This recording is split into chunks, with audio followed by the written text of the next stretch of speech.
Hello అండి.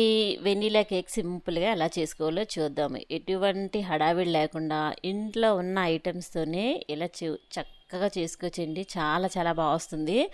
Bakery కంటే కూడా చాలా రుచిగా చేసుకోవచ్చు. చూడండి, చూస్తుంటేనే తెలిసిపోతుంది మనకి కేక్ ఎంత బా వచ్చిందో.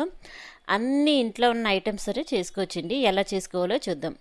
ముందుగా జల్లెడ పెట్టుకుని 1 కప్పు మైదా పిండి వేసుకున్న తర్వాత 1 టేబుల్ స్పూన్ బేకింగ్ పౌడర్, పావు టేబుల్ స్పూన్ బేకింగ్ సోడా వేసుకుని జల్లించుకోవాలి. ఈ విధంగా ఉండలు లేకుండా ఇలా జల్లించుకోవడం వల్ల కేక్ పొంగుతుందన్నమాట.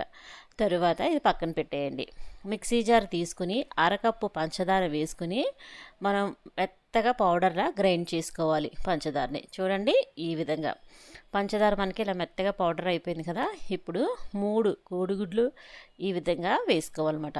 ఇలా కోడిగుడ్లు వేసుకున్న తర్వాత చిటికెడంతా సాల్ట్ వేసుకోండి టేస్ట్ కోసం. 1 టేబుల్ స్పూన్ వెనీలా ఎసెన్స్ వేసుకోండి, మంచి స్మెల్ వస్తుందన్నమాట.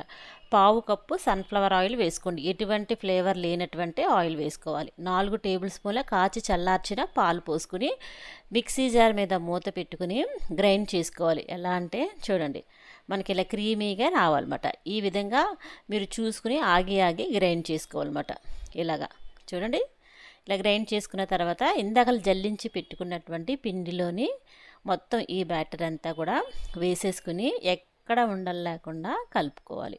సింపుల్గా చేసుకొచ్చేయండి ఇంట్లోనే. వెనీలా కేక్ అనేది చాలా బాగుంటుంది. బేకరీ కన్నా కూడా ఇంట్లో మనం చాలా టేస్టీగా చాలా పర్ఫెక్ట్గా చేసుకోవచ్చు ఈ కొలతలతో మీరు చేస్తే.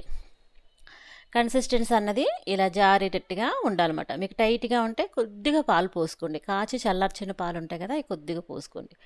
ఇలా కలుపుకున్న తర్వాత ఒక గిన్నె తీసుకుని దానికి బటర్ పేపర్ చక్కగా కట్ చేసుకుని పెట్టుకుని కొద్దిగా ఆయిల్ రాసుకోండి అడుగు బాగాన, అంచులకి కూడా. కేక్ ఎక్కడ అంటుకోకుండా ఉంటుందన్నమాట కేక్ బేక్ అయ్యాక.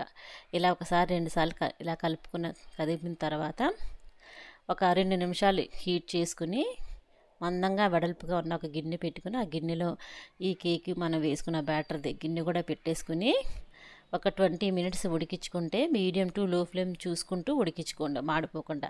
చూడండి, ఇలా మనం ఏదైనా గుచ్చినా కూడా అంటుకోకుండా ఉంటే మనకి కేక్ అన్నది తయారైపోద్ది. చాలా పర్ఫెక్ట్గా వస్తుందండి ఈ కేకు. మీరు ఈ కొలతలతో చెయ్యండి.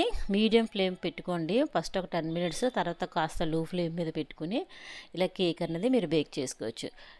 ఫస్ట్ టైం చేసినా కూడా చాలా పర్ఫెక్ట్గా వస్తుంది. చూసారా, మనం ఆయిల్ రాసుకోవడం వల్ల ఎక్కడ అంటుకోకుండా ఉంటుందన్నమాట. తర్వాత ఈ పేపర్ని తీసేసి మీకు నచ్చిన పీసెస్లో కట్ చేసుకోవడమే. సింపుల్ అండ్ టేస్టీగా మీరు ఈ న్యూ ఇయర్కి ఎప్పుడంటే అప్పుడు పిల్లలు అడిగితే బేకరీలో కొనకుండా ఇలా కేక్ చేసి వాళ్ళకి ఇస్తే చాలా చాలా ఇష్టంగా తినేస్తారు. చూడండి, మీకు కట్ చేసి కూడా చూపిస్తాను ఎంత స్మూత్గా ఎంత స్పంజీగా వస్తుందో కేక్ అన్నది. చూస్తున్నారు కదా, చూస్తుంటేనే మనకి తెలిసిపోతుంది. మీరు ఇలా నొక్కినా కూడా చక్కగా దగ్గరగా అయిపోతుంది. చూడండి, చాలా పర్ఫెక్ట్గా వస్తుంది కేక్ మీరు ఇలా చేస్తే. వీడియో నచ్చితే లైక్ చేయండి.